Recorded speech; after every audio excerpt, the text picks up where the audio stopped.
Prolog, Gurun Kematian. Tahun 2121, bumi telah menjadi gurun yang luas dan tandus. Sisa-sisa peradaban manusia hanyalah tumpukan debu dan reruntuhan, saksi bisu dari kesombongan yang berujung pada kehancuran. Perang nuklir telah memusnahkan hampir segalanya, meninggalkan jejak radioaktif yang tak kunjung pulih.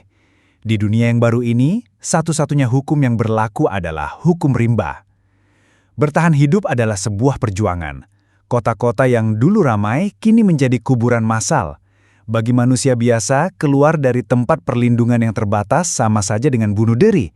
Ancaman tidak hanya datang dari radiasi yang mematikan, tetapi juga dari makhluk-makhluk mutan yang lahir dari kontaminasi nuklir. Serangga yang dulu hanya diinjak, kini menjadi monster raksasa yang memangsa manusia. Bab 1. Pemburu Gurun. Di antara lautan pasir dan puing-puing bangunan, sebuah motor gede melaju dengan kecepatan tinggi. Di atasnya, seorang pria bertubuh tegap dengan jaket kulit usang dan pedang terhunus di punggungnya. Tatapannya dingin, tanpa ekspresi, seolah jiwanya telah mati. Tiba-tiba, dari balik reruntuhan sebuah gedung pencakar langit, muncul bayangan hijau yang menjulang tinggi. Mantis raksasa, dengan cakar tajam seperti bilah pisau, melompat dan mencoba menerkamnya. Pria itu tidak panik. Ia memacu motornya menghindari serangan monster itu dengan lincah. Monster itu terus mengejarnya. Cakar-cakarnya mengayun-ayun, mengikis dinding-dinding bangunan. Tepat saat mantis itu mengayunkan cakar terakhir, sang pria menghentikan motornya, mencabut pedangnya, dan berbalik. Tanpa ragu, ia melompat, melancarkan tebasan tunggal yang presisi. Srek! Mantis itu terbelah dua. Darah hijau pekat membasahi debu. Pria itu menancapkan kembali pedangnya, menaiki motornya dan melanjutkan perjalanan seolah yang baru saja terjadi hanyalah hal sepele. Perang melawan monster adalah rutinitas sehari-hari, sebuah tarian kematian yang harus dimenangkan jika ingin terus bernapas. Bab 2. Penyamaran. Setelah berjam-jam berkendara, pria itu akhirnya tiba di sebuah bangunan yang masih kokoh berdiri. Di hadapannya, sebuah mobil mewah anti-monster terparkir. Pintu mobil terbuka, dan seorang pria gemuk dengan pakaian rapi keluar. Ia tersenyum puas sambil merapikan dasinya. Di tangannya, ia memegang voucher yang bertuliskan, penghuni neraka. Mata pria dingin itu langsung tertuju pada voucher tersebut. Sebuah kilatan licik muncul di matanya. Tanpa peringatan, ia menerjang pria gemuk itu, memukulnya hingga pingsan dan merampas semua barangnya. Setelah menukar pakaian, pria itu berdiri di depan pintu masuk. Wajahnya diselimuti topeng yang terbuat dari debu gurun. Ia menyamar menjadi pria gemuk itu. Di ambang pintu, dua penjaga wanita menodongnya dengan senjata. Salah satu dari mereka yang memiliki tahi lamat di bawah bibirnya menyipitkan mata. "Anda orang asing, ini bukan tempat untuk pelanggan baru," ucapnya dengan nada curiga. Namun pria itu tidak gentar. Dengan tatapan tenang, ia mengeluarkan sesuatu dari sakunya. Sebuah gelang perak dengan ukiran khusus. Kedua wanita itu terkejut. Gelang itu adalah simbol VIP, tamu paling istimewa. "Silakan, Tuan terhormat. Selamat datang di surga di ujung dunia," ucap mereka serempak sambil membungkuk menyingkirkan senjata mereka. Pria itu berjalan masuk dengan aura karismatik, seolah ia adalah penguasa dunia itu. Di dalam, suasananya sangat kontras dengan dunia luar. Musik menghentak, lampu berwarna-warni berkelip, dan tawa bersahutan. Tempat itu seperti diskotik mewah yang tersembunyi dari kehancuran. Garis-garis berbaju kelinci hilir mudik membawa minuman. Ini adalah tempat berkumpulnya para elit, orang-orang yang kekayaannya tak habis 7 turunan. Mereka adalah para penguasa dunia di balik reruntuhan. Di atas panggung, seorang wanita dengan pakaian minim dan dada menonjol berdiri. "Selamat datang di lelang malam ini," teriaknya dengan suara serak. "Di tempat ini, hanya uang yang berbicara."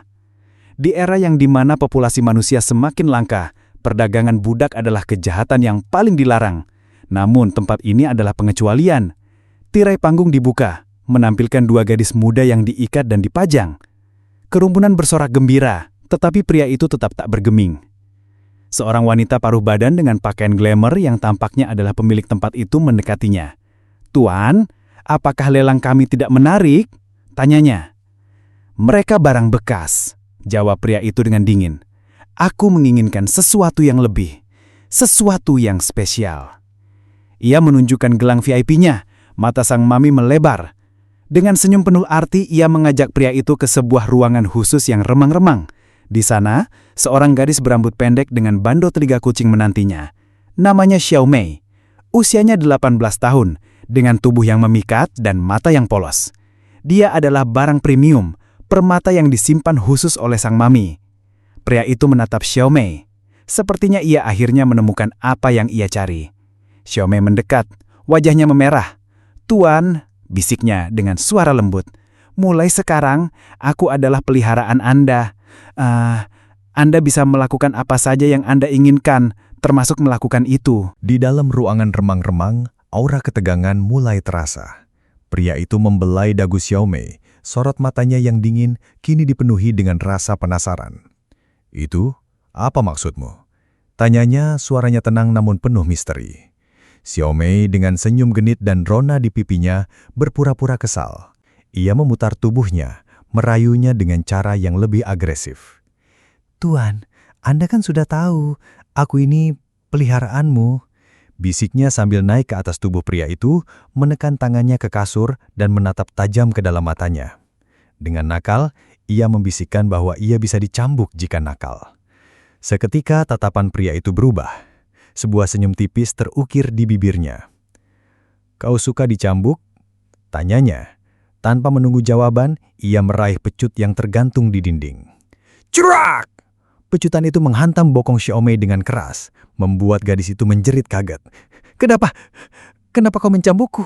tanyanya, rasa sakit dan kebingungan tercampur di wajahnya. Pria itu berdiri, menatapnya dengan tajam. "Karena aku tahu kau bukan manusia. Kau adalah salah satu dari beast, manusia setengah binatang buas." Wajah Xiaomi yang tadinya genit langsung memucat. Ia terpaku, tidak percaya identitas aslinya bisa terbongkar. Bagaimana kau tahu aku seorang beast? Apa kau seorang scavenger?" tanyanya, suaranya bergetar. Pria itu tidak menjawab. Ia hanya menunjukkan gelang VIP-nya. "Kalian para beast tidak bisa menyembunyikan jati diri kalian sepenuhnya. Bau dan suhu tubuh kalian, itu tidak bisa dibohongi." Namun, Xiaomi tidak menyerah.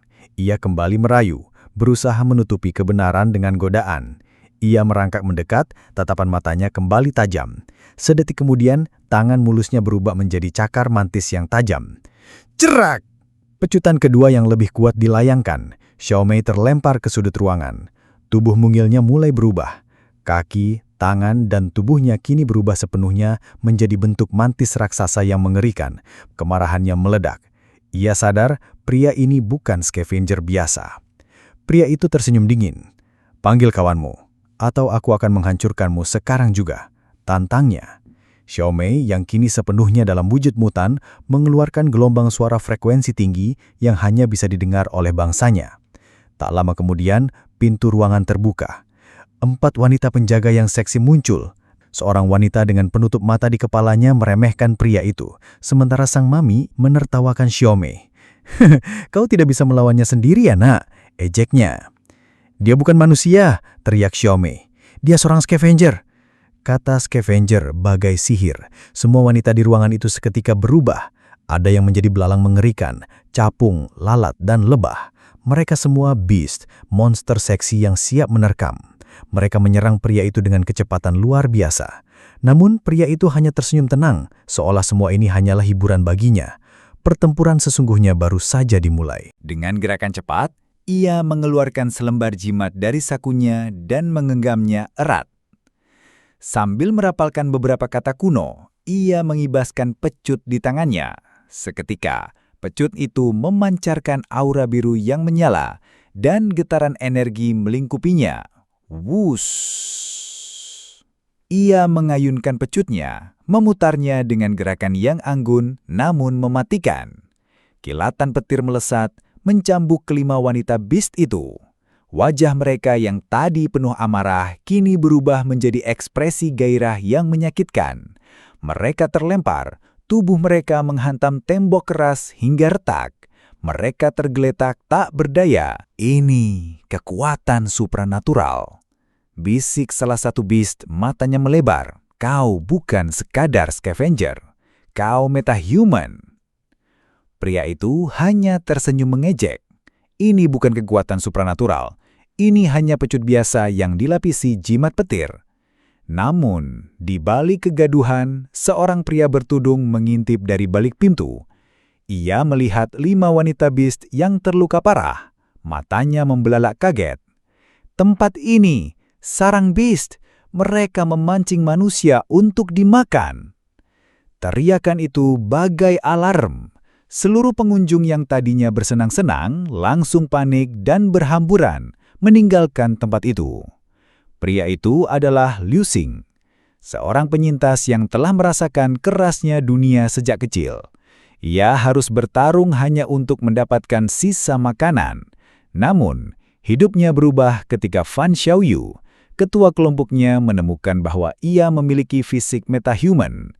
Liu Xing dipaksa berlatih keras tanpa henti demi menjadi seorang scavenger yang kuat. Tujuannya sederhana, bertahan hidup. Saat ini, ia berada di level C, jauh dari kekuatan level S yang ia impikan. Misi terbarunya adalah membunuh Beast yang menyamar di antara manusia, dan 5 wanita itu adalah targetnya. Kekuatan yang ia gunakan tadi memang bukan kekuatan metahumannya. Itu adalah jimat petir, teknologi kuno yang langka.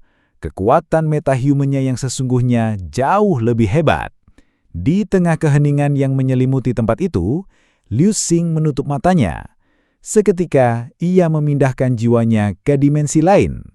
Ketika ia membuka matanya, ia berada di sebuah kuil kuno yang remang-remang dikelilingi oleh aura mistis.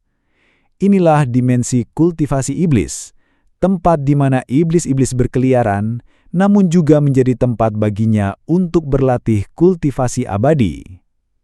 Di hadapannya, seorang wanita mungil dan imut dengan rambut sebahu berdiri menunggunya. "Ketua klan, apa Anda sudah bangkit?" tanyanya dengan suara riang. Liu Xing mengangguk. "Ya," jawabnya, matanya menatap tajam ke depan.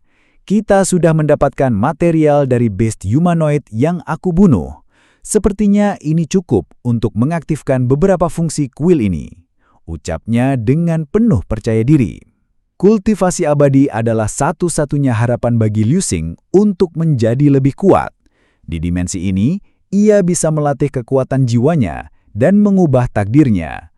Namun, ia tidak sendiri. Wanita cibi itu adalah penjaga kuil yang akan membantunya mencapai puncaknya. Petualangan sesungguhnya bagi Liu Xing, seorang penyintas gurun dengan kekuatan metahuman yang tersembunyi, baru saja mulai.